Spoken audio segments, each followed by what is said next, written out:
Halo, selamat sore teman-teman kolektor saham dimanapun berada. Hari ini saya hanya berbagi cerita-cerita sedikit ya tentang ini video lebih untuk ke pemula atau teman-teman yang sedang merasa tertekan, sedang merasa stres melihat portofolio yang tidak begitu baik ya keadaannya. Namun teman-teman semua harus ingat juga bahwa saat ini juga hampir semua investor sedang mengalami hal yang sama karena penurunan pasar di Indonesia sekarang begitu dalam ya, mirip seperti COVID. Oke, ini hanya analogi singkat, analogi sederhana tentang bagaimana sebenarnya hakikat investasi saham, dimana sekarang sudah banyak yang salah mengartikan, salah menjalani bahwa yang mereka jalani adalah entah itu trading, entah itu bermacam lah dengan metode yang juga bermacam. Namun mereka juga harus tahu bahwa hakikat asli investasi saham itu berbeda. Tidak ada yang salah dengan trading. Namun di sini saya lebih menekankan kepada investasi saham ya, benar-benar investasi jangka panjang. Nanti kita akan jelaskan juga sedikit tentang kasus BBRI. Oke. Di sini ada seorang peternak sapi dengan satu sapi yang akan dia jual, namun tidak semuanya karena ia mungkin membutuhkan sedikit tambahan dana untuk keperluan peternakan. Jadi dia ingin menjual 50% atau setengah dari kepemilikannya di sapi tersebut. Lalu ada 3 orang yang tertarik. Nah, situasi ini bisa kita sebut adalah IPO ya, kalau di bursa. Lalu penjelasan pembagiannya, orang pertama membeli sekitar 10%, katakanlah nilai sapi ini adalah 10 juta. Jadi orang kedua memiliki 20% atau 2 juta. Lalu orang ketiga juga 2 juta, yaitu 20%.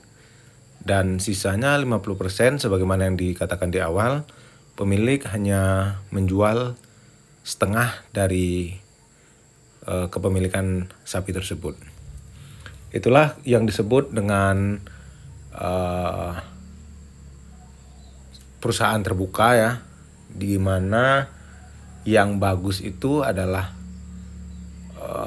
pemilik tetap menjadi pengendali atau saham tersebut tetap ada pengendalinya, dan angka standarnya menurut saya itu paling minimal 50% seperti ini ya. Terlalu besar juga tidak bagus, maksudnya terlalu besar porsi kepemilikan pengendali juga tidak bagus karena itu akan membuat saham kurang liquid. Dan terlalu besar kepemilikan masyarakat juga tidak bagus karena tidak ada lagi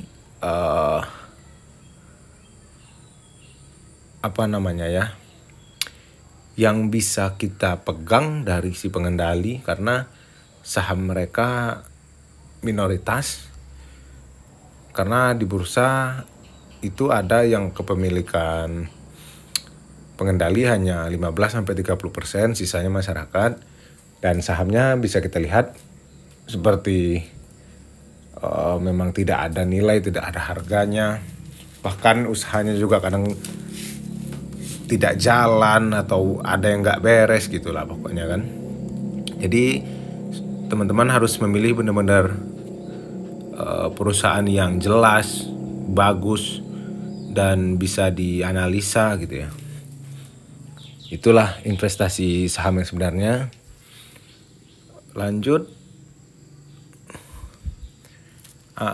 Ini intinya analogi saham. Kita analogikan sebagai seekor sapi tadi adalah harga saham yang dibagi tadi itu nilainya 10 juta itu adalah market cap katakanlah, kepemilikan yang sudah dibagi tadi, di mana pengendali atau yang punya sapi tadi 50%, dia memiliki modal di sapi tersebut adalah 5 juta. Dan itu bisa kita katakan kalau di saham adalah capital gain karena angka tersebut akan naik dan akan turun. Misal setelah sekian bulan atau sekian waktu harga sapi naik jadi 20 juta misal, beggar gitu kan, karena Idul Adha mungkin. Nah otomatis si pemilik sapi yang memiliki bagian atau saham yang 50% tadi, nilainya yang dari 5 juta sudah menjadi 10 juta karena nilai sapi tersebut sudah naik dari 10 juta menjadi 20 juta dan 50%-nya adalah 10 juta. Itulah yang dimiliki pengendali tadi, naik 100%. Itulah yang kita katakan adalah capital gain-nya kalau di saham. Lalu sesuatu yang dihasilkan dari sapi tersebut atau dari perusahaan tersebut, kalau di perusahaan adalah laba usaha ya, laba bersih yang dibuktikan dari EPS, itu adalah dividen. Maksudnya dari EPS nanti ada kebijakan dibagikan kepada investor gitu ya. Kalau di sapi ini kita analogikan sebagai susu, pupuk, dan apapun lah yang dihasilkan selagi sapi tersebut masih hidup, masih terus bernilai, itu kita katakan sebagai dividen. Jadi investasi saham sebenarnya itu adalah kita menikmati hasil dari sapi tersebut, dan kita tetap memiliki kepemilikan yang utuh di sapi tersebut, bahkan bisa bertambah ataupun berkurang nilainya karena adanya volatilitas harga.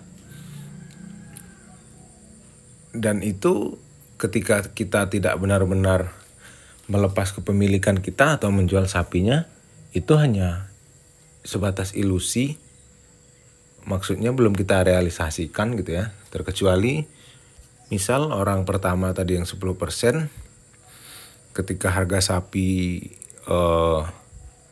mencapai 20 juta tadi karena dia merasa sudah cukup, lalu dia menjual sahamnya, kepemilikannya kepada pemilik misalnya atau kepada teman yang di sebelah, otomatis dia sudah untung dan mungkin belum mendapatkan hasil dari susu dan pupuk tadi, ataupun baru sedikit karena dia baru beberapa waktu saja memegang kepemilikan sapi tersebut.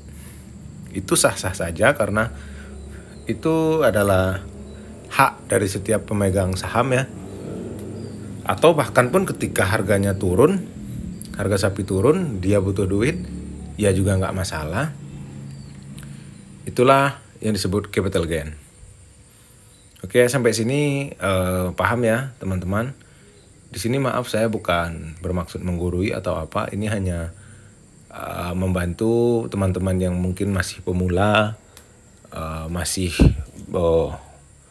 mencari pemahaman, mencari prinsip untuk benar-benar berinvestasi di pasar modal. Lalu seperti yang saya jelaskan tadi, membeli saham adalah membeli sebagian dari kepemilikan perusahaan tersebut. Itu dibuktikan dengan tercatatnya nama kita sebagai pemilik lembar saham dari perusahaan tersebut. Seperti analogi kita tadi, kita ibaratkan sapi adalah perusahaannya, susu ataupun apa saja yang dihasilkan dari sapi tersebut adalah dividen. Paham ya? Lanjut. Setelah kita memahami sistem tentang saham tadi, tentang kepemilikan perusahaan tadi, lalu di level selanjutnya kita akan mengenal yang namanya compounding. Compounding adalah salah satu keajaiban dunia ya, di mana kita ilustrasikan di sini sebagai sapi yang kita katakan tadi. Katakanlah dia dalam 1 tahun menghasilkan 3 susu ini misal. Sementara harga sapi, 1 ekor sapi adalah 9 susu. Ini ilustrasi saja ya, maksudnya mungkin tidak masuk akal dari segi harga, namun supaya lebih mudah dipahami tentang jumlah yang kecil gitu. Dalam tahun ketiga, jika kita menyimpan uangnya atau katakanlah dalam investasi saham kita mereinvest kembali, tahun pertama kita reinvest 3 susu, tahun kedua kita reinvest lagi 3 susu, sampai tahun ketiga 3 susu yang kita reinvest tadi sudah menghasilkan atau sudah membuat kepemilikan kita di saham tersebut bertambah. Kalau di saham, kalau di sini saya menggambarkannya sebagai uang yang diterima dari dividen tersebut disimpan oleh peternak tadi sampai di tahun ketiga, uang dari 9 susu tadi cukup untuk membeli 1 ekor sapi lagi, dan di tahun ketiga tersebut berarti sapinya menjadi 2. Lalu di tahun keempat, otomatis susu yang dihasilkan oleh 2 sapi yang kini dimiliki peternak itu setahun tentu tidak menghasilkan 3 lagi karena sudah menghasilkan 6 karena ada 2 ekor.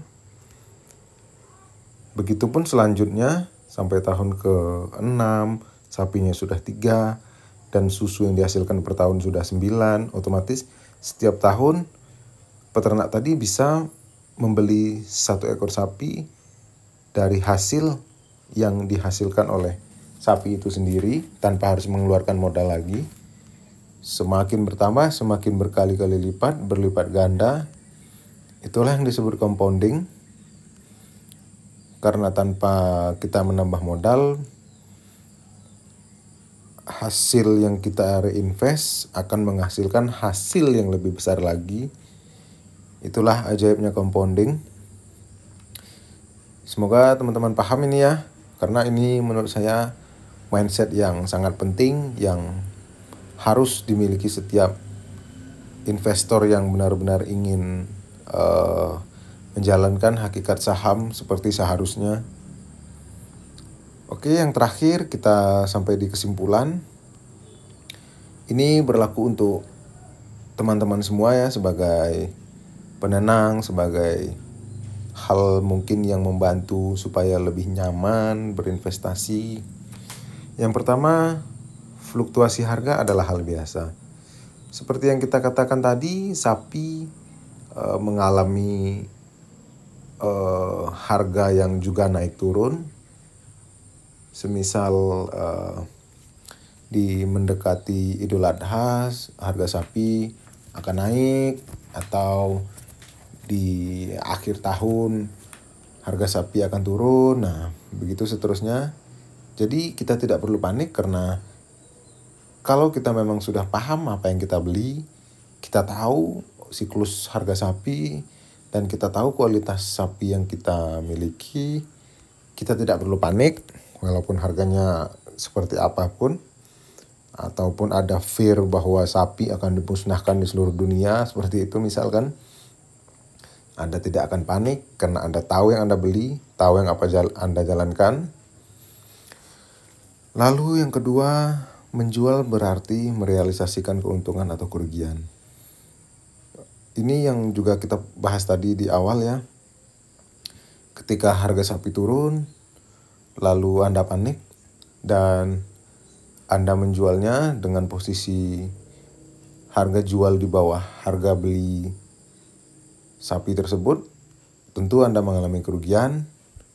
Namun jika Anda menahan sapi tersebut dan tetap menikmati dividen dan sabar menunggu harga sapi membaik lagi, tentu penurunan harga yang terjadi tidak akan Anda rasakan karena Anda tidak menjual di waktu harga jatuh.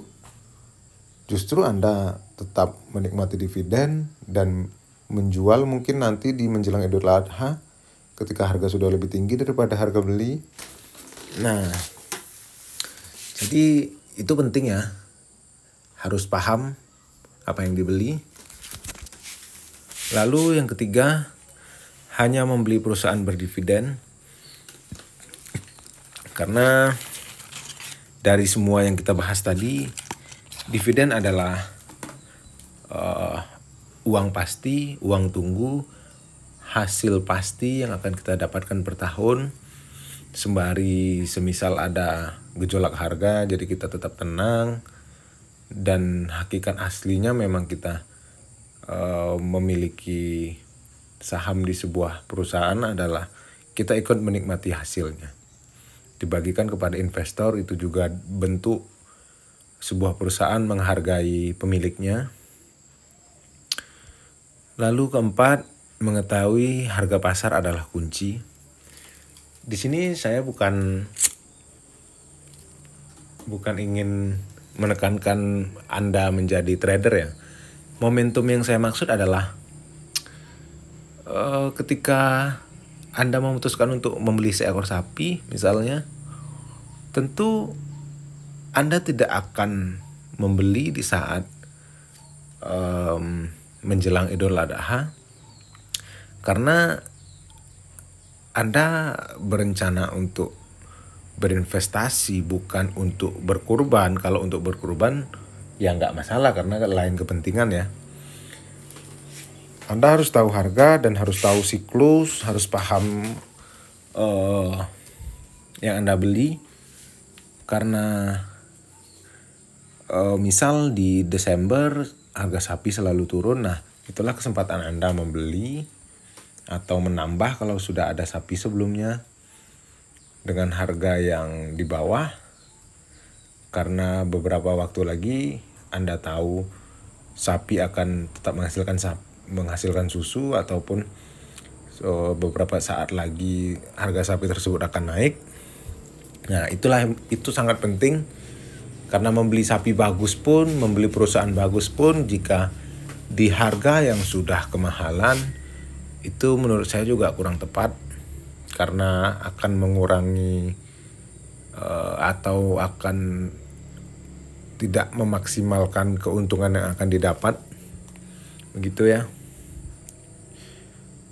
Yang kelima, sesuaikan bobot jumlah aset sesuai profil risiko.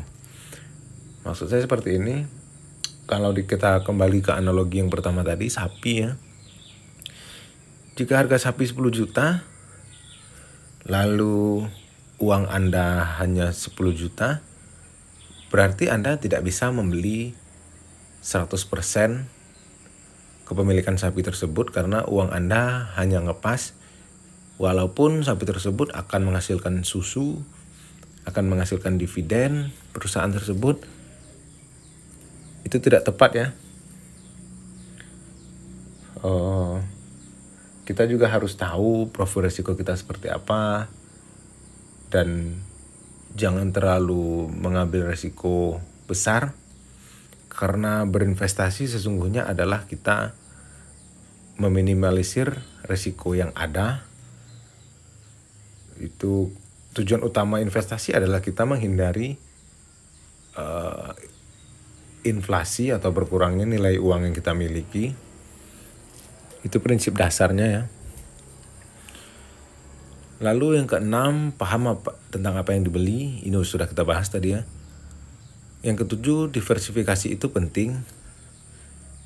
Maksudnya kalau dalam analogi tadi adalah selain kita membeli sapi tersebut adalah tentu kita masih memegang cash atau kita berinvestasi dalam bentuk yang lain. Misal di rumah kita punya simpanan emas, jangan hanya di satu keranjang, karena ada pepatah mengatakan jangan letakkan semua telurmu di satu keranjang, karena jika jatuh telurmu akan hancur semua, tidak ada yang mengcover kamu. Lalu yang ke-8, fokus pada jumlah lembar. Ya, ini di dunia saham, maksudnya kembali ke nomor 1 tadi. Jika saham yang kita miliki turun, kita tidak perlu panik kalau memang perusahaan yang kita beli bagus.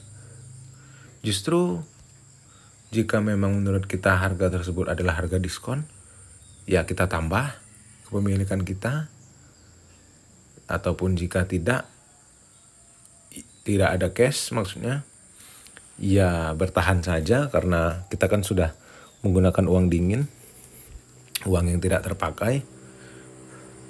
Jadi sembari menunggu dan ketika harga jatuh adalah kesempatan untuk Anda menambah lembar, karena nanti ketika pembagian dividen, lembar yang Anda miliki lebih banyak, tentu dividen yang diterima akan lebih besar.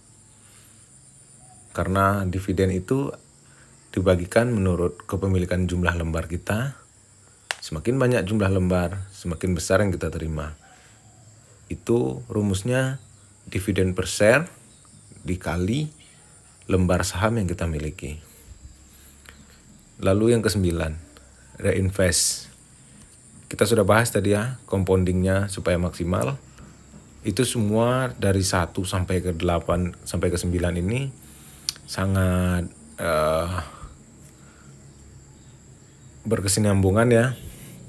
Ini semua akan menjadi mindset, prinsip yang Anda bawa ke depannya selamanya, dan akan membuahkan hasil, yaitu ketenangan dalam berinvestasi, kesuksesan Anda mencapai tujuan investasi.